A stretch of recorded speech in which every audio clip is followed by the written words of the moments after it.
Hello my loves, welcome back. It is the 1st of September, it's raining outside, it's cloudy, it's a little bit colder. It feels like autumn and I am so here for it. So happy, so excited to get out of these on and off heat waves that we keep having in the UK that I hate. To finish off summer properly, I want to talk about all the books I've read over August. I feel like it's been a very long time since I've just sat down and talked with you guys about what I've been reading recently. It probably hasn't actually been that long, but it feels like it has been. I've actually had a pretty good month for reading in terms of I liked pretty much everything I read this month, I think, which doesn't happen often, so that's really good. I would, as always, love to know what you've been reading recently. If there's books you've loved, books you've hated, books you're just not sure about, I would love to know, so please pop them in the comments. As always, get some discussion started. Let's all talk about our books and what we've been reading. The first book I read this month, which honestly I think took up about half of my month, was The Idiot by Dostoevsky. This is a book I've been putting off for a while, even though I knew I was probably gonna like it, but I was putting it off because it's another big chunky boy. This is like, I think 700 pages or something. Let me tell you, I was not bored for a single one of those pages. I rated this 5 stars because I was genuinely like interested and wanted to keep reading the whole way through, which I feel like is difficult to do with a book this length. In case you're unaware, The Idiot follows the story of a prince who everyone just kind of assumes is stupid or an idiot, and he's actually not. He actually is quite kind, very forgiving, a little bit naive at times, but that comes across to everyone as him being stupid. The book basically follows his re-entering into Russia after being away receiving treatment for epilepsy out of the country for most of his life, and the family he gets involved in and ends up kind of being friends with, and all the dramas in their life that he then gets sucked into. This reads very much just like as a family drama, which I wasn't really sure if I was gonna like, but I did really enjoy this. I loved the drama. It was great. All of the characters were so like lively and had so much personality and were different enough from each other that it was like really interesting seeing their reactions to everything and the conflicts they had, how they resolved things. It was really enjoyable. I think the characters in particular really held this up because the plot is slow. Like, you get 4 or 5 chapters of just one dinner party, but the characters like hold that up. It didn't feel like it was that slow necessarily because there was so much happening in all of these like dinner parties or events, and people were doing so much and saying so much and having so many arguments that it was just like constant things going on. I was left just in a state of shock and confusion. Not confusion, but I was, you know those books that you finish when you just have to like sit and stare at something for a while and just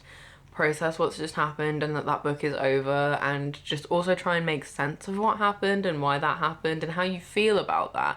Yeah, that was this book. I don't think this is a spoiler because it says it on the back. It talks about how Prince Mishkin gets involved in blackmail, betrayal and murder. I was sat there like, who's gonna get murdered and who is going to do the murdering and why? Potentially it was obvious and I just missed it, or I was just like too in the moment with all of these stupid little arguments that everyone was having, but I just had no idea. And then when we got to the bit that it happened, I was just like, what?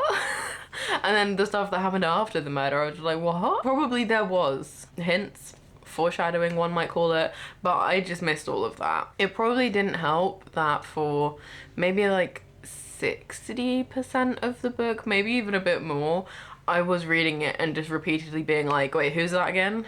Who are you? There's a lot of characters in this book that are frequently all together and being mentioned a lot. Some of them have very similar names.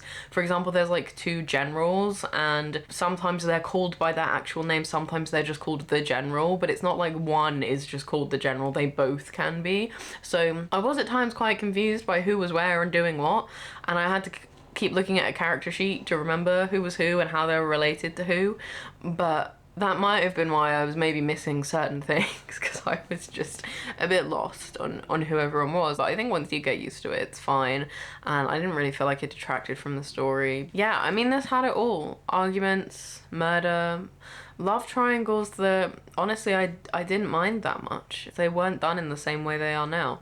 It was fine. Yeah, family drama. Jesus Christ, is that smoke? Is something on fire? I can't tell. Anyway, yeah, I just really enjoyed this. Like I said, very, very different to...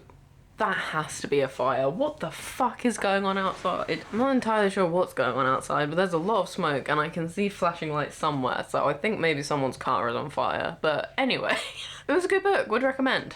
The next book I read was Strange Sally Diamond by Liz Nugent. This, I can't remember what I rated this actually. I think I rated it 3.5. I was a bit unsure about how I felt about this book and how much I did or did not like it when I finished it. So this is, I would say, I suppose, kind of like mystery thriller-y kind of genre. And it basically follows Sally, who after her father's death learns that there's a lot of things about her life that she didn't actually know and that her parents had just never told her, and potentially it could explain why she is the way she is now. Because when we meet Sally, I think she's in her 40s, but she comes across as almost like quite childlike.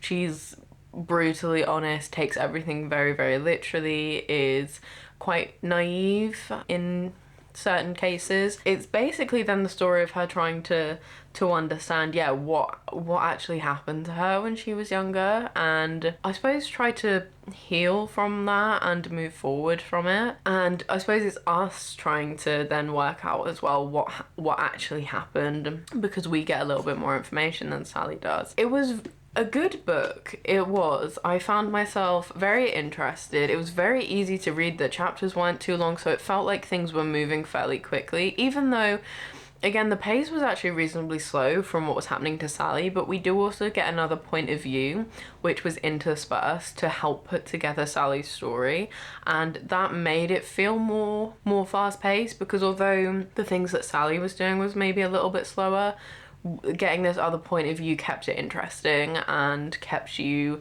feeling like there was more action happening, I suppose. A lot of people I've seen say it was like quite dark humor. I personally didn't find a lot of it funny. Like, there were parts that were funny, honestly, but I think I was expecting it to be funnier than it was, and it just kind of wasn't. I mean, it is a difficult topic that's being covered, and if you know that certain things do upset or trigger you, then I would just check the content warnings beforehand, because there are, I think, quite a few for this book, if I remember correctly. I think one of the reasons I kind of knocked it down a bit was I'm a bit unsure about how I feel about the ending. A lot of people were very disappointed by the ending from what I saw of other reviews, saying it was like felt really rushed and like just didn't make sense and like didn't tie things up nicely. And my issue is I'm fine with an ending not tying things up properly. I like to still be thinking, oh, I wonder what happened after this, or where those characters went from there. I'm fine with that. I'm also fine with there not necessarily being a like really happy ending or like a really neat idealistic ending. I'm absolutely fine with that, and I feel like honestly that wouldn't have worked that well for this book. I do think it felt quite rushed though, and there were certain things that like just didn't make sense. Sally's reaction and thoughts at the end of the book were like referencing things that it was like we should have known what happened, but we didn't because we didn't see them. The things that did happen didn't maybe warrant that reaction or those thoughts, so it was like, has this just not been explained very well, or are we just assuming something else has happened here and you just haven't told us? I wasn't hugely dissatisfied with the ending, but I also wasn't hugely happy with it either, and I just felt for the pace of the book that was like really quite slow, for yeah, that all to happen in like a really short period of time did feel a little bit rushed. All in all, it was good. I had an enjoyable time reading it. I would probably recommend it, but it's not gonna like stay with me. I'm probably not gonna think about it again after this, honestly. So it was just one of those, yeah, it was a book kind of books, you know? I didn't hate it, I didn't love it. It was just okay. The next book was A Study in Drowning by Ava Reid. I've known of this book for such a long time. I know that generally a lot of people really, really like it, and I decided it was finally the time to read it last month for whatever reason. I rated it 4 stars. I did really, really enjoy it. I just didn't quite get up there with the 5 stars, and let me explain. Honestly, when I first started reading this book, I was concerned because I thought that I was reading something different to everyone else. I did not understand why this book had the love that it does for the first like maybe 50-60%, which is quite a long time into the book. The only reason I really stuck with it was because it was really easy to get through and read, so it wasn't like I was like having to force myself, and it wasn't unenjoyable.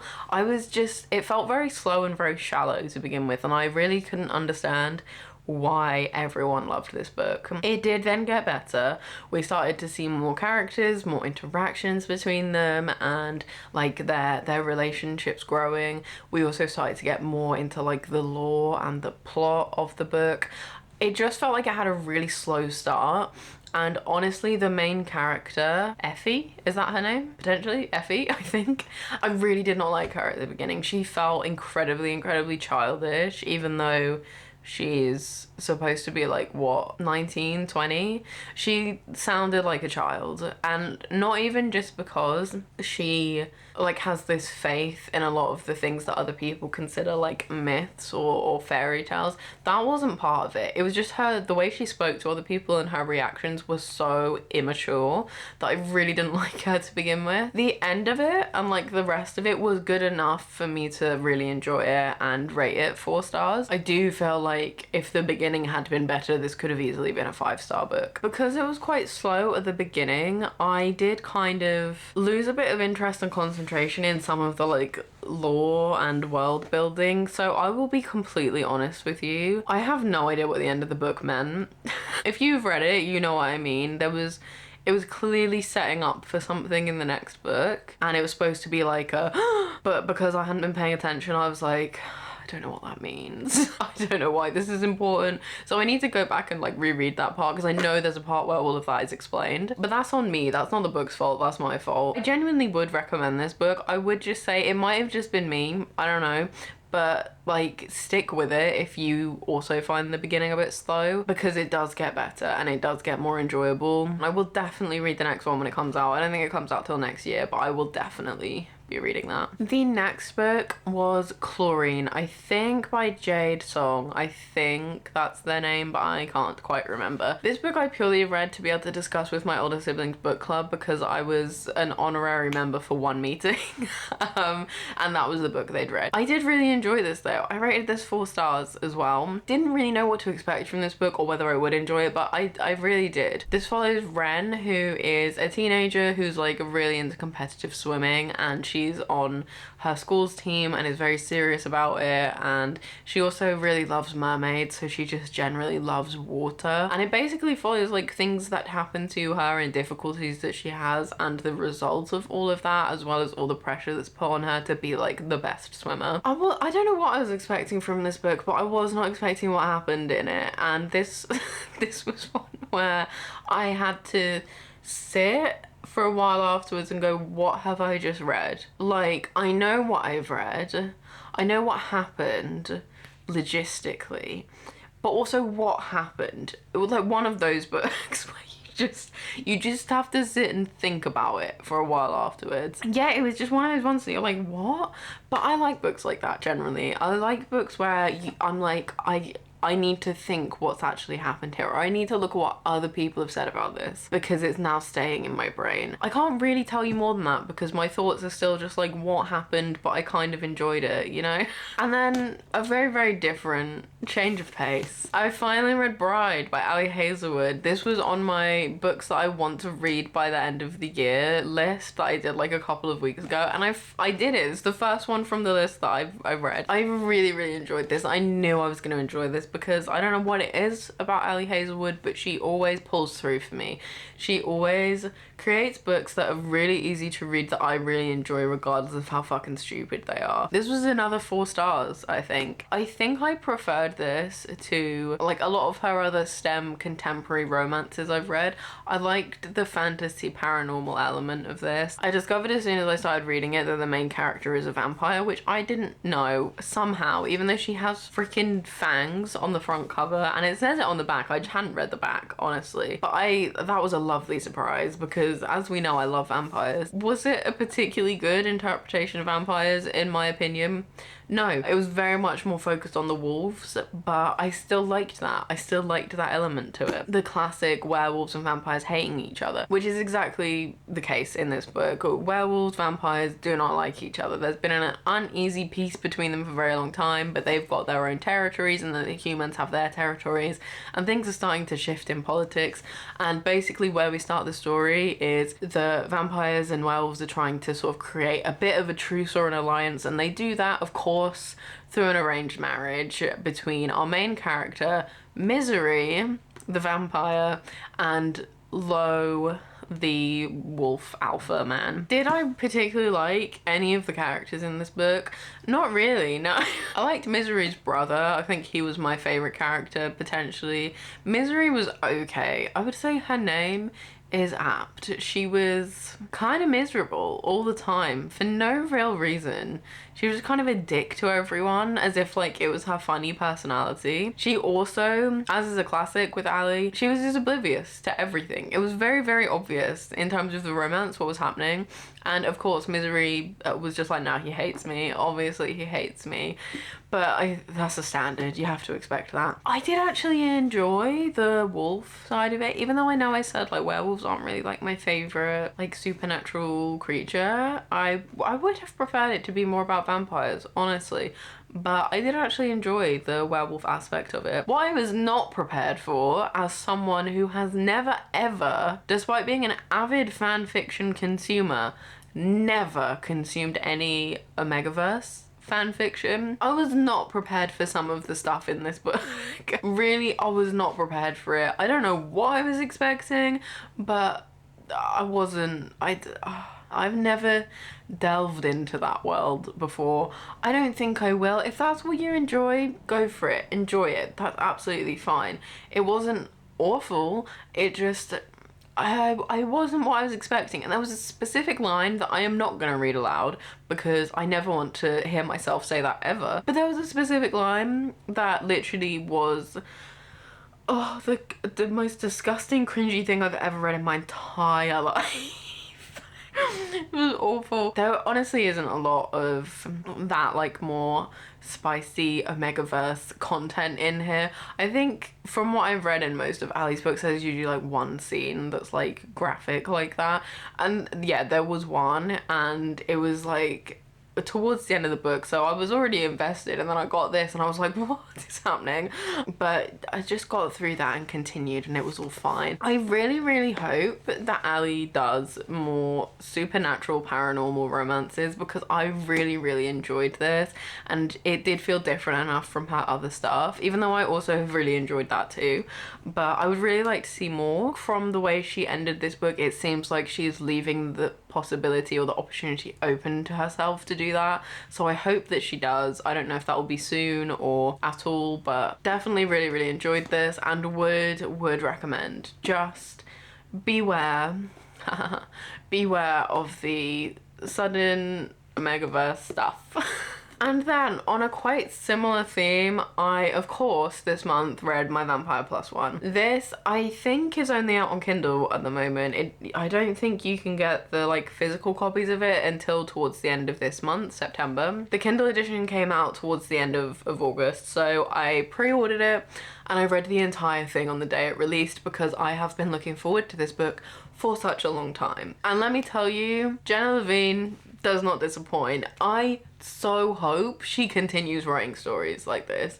Jenna, if you're watching, which you're not, but if you are, please keep writing these kind of books because I love them and will devour them every time. They are so good. I rated this 4 stars mainly because I'm very stingy with 5 stars and try and reserve them for like the best of the best. And in my head, I'm like, look, we can't have My Vampire Plus One on the same rating as something like, I don't know, Crime and Punishment. But you know what? We can. This in my heart feels like a 5-star book because I enjoyed every single second of this book. It was silly. Reggie, the love interest, an angel, I love him. The main character, she was fine. She was alright. She was a little accountant. She came up with a great solution to problems. Amazing. She was a little bit oblivious, but you have to expect that in these kind of novels, so that's fine. It was just a silly, fun time, which is exactly what I wanted and exactly what I was expecting. And I have to say, as much as I go on about My Roommate is a Vampire and how much I love it, I actually think I preferred this one. I didn't find it quite as funny. There's a part in My Roommate is a Vampire that will never not make me laugh. It's so funny and so ridiculous. And this one didn't feel like it had quite as many of those ridiculous elements, but I much preferred the characters in this one, like a lot. This one focuses on a character that was in My Roommate is a Vampire, but he was just like the main guy's friend, and so this is like his book, and I was kind of like, how is it going to be different? It feels like it's going to be very, very similar, and there were elements of it that were very similar. It was like vampire human romance, a really silly, ridiculous side plot that really doesn't take up much of the book and isn't very important, but it's kind of there and is solved in a really ridiculous way. Those parts were very similar, but it didn't feel repetitive. It was just really good. I have no shame in loving these books. They're silly and I love them. If you're looking for a fun, light-hearted, easy to read vampire romance and you haven't read these books yet, you should. I will never not recommend these books. They're so silly. They're great. So yeah, would definitely would recommend this one over the first one, actually. It was really, really good, which I'm glad because I was so worried I was gonna be disappointed, but no. Jenna Levine, you legend. Keep doing it, please. I love it. The final book I read this month is very different from those last two, and that is Our Wives Under the Sea by Julia Armfield. There are certain people in my life who have been telling me to read this book for a very, very long time, and I've finally read it, and I did enjoy it. I also rated this 4 stars. This is just like the month of everything being rated 4 stars. I did really, really enjoy this. This was another, similar to Chlorine, just like what's happening, what's going on. Is what I think's happening actually happening? Is there a metaphor here that I'm missing? Probably, because I'm stupid. This was a very short read, but it had a lot in it, had a lot of emotion and confusion in it. It mostly follows Mary, whose wife, Leah, is like a research in marine biology. I can't remember if it actually tells us her official job title, but she like does sea research anyway, and she went off an expedition that lasted like way longer than expected, and now it's Miri trying to manage how her wife is now she's come back, and it's weird. And one of those books where you think you know what's happening and then like little things start happening and you're like, what was that? And there's also then diary entries interspersed from Leah of what did happen to an extent while she was on this expedition. One complaint